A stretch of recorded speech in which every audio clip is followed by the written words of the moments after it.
This is the icon. കഴിഞ്ഞ ദിവസം materials purchase ചെയ്യാൻ പോയിട്ട് കുറച്ച് അടിപൊളി മെറ്റീരിയൽസ് എടുത്ത് വന്നിട്ടുണ്ട്. അപ്പോൾ നമുക്കത് ഏതൊക്കെയൊന്നും കണ്ടോക്കിയാലോ. ആദ്യം തന്നെ ഷോർട്ട് കുർത്തിക്കുള്ള മെറ്റീരിയൽസാണ് എടുത്തിട്ടുള്ളത്. ഇതൊരു ബ്രൗണിൽ പ്രിൻ്റ് ഇങ്ങനെ വന്നിട്ടുള്ള ഒരു സിമ്പിൾ പ്രിൻസാണ്.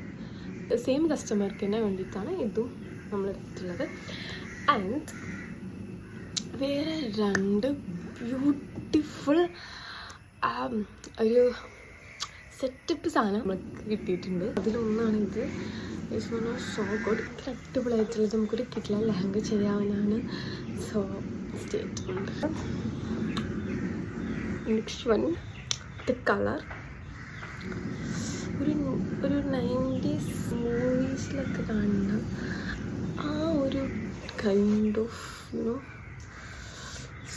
So good. നല്ലൊരു റിച്ച് ലുക്ക് കിട്ടുന്നു. നല്ല ഭംഗിയുണ്ട്. ഷോളം സെയിം കളറിലാണ്. ഭാഗത്തിൽ കുറച്ച് മിനിമൽ വർക്കായിട്ട് അത്രയും ഹെവിയാണ്. അപ്പോൾ ഇതൊക്കെയാണ് നമ്മളെടുത്ത മെറ്റീരിയൽസ് വന്നിട്ട്. നമ്മൾ കസ്റ്റമേഴ്സ് നമുക്ക് തന്ന ഓർഡറിനനുസരിച്ചിട്ടുള്ള മെറ്റീരിയൽസ് ആയിട്ട് നമ്മൾ പർച്ചേസ് ചെയ്തിട്ടുള്ള എവിടെയും കൂടെ ഇഷ്ടം നോക്കിയിട്ട് അവർക്ക് ഫോട്ടോസ് അയച്ചെടുത്ത് സെലക്ട് ചെയ്യിപ്പിച്ചിട്ടാണ് നമ്മൾ സാധനം എടുത്തിരിക്കുന്നത് കേട്ടോ. അപ്പോൾ ഇതുകൊണ്ടൊക്കെ ചെയ്ത് വർക്ക് ആണെന്നുണ്ടെങ്കിൽ ഒന്ന് ഫോളോ ചെയ്ത് വെച്ചോളൂ കേട്ടോ.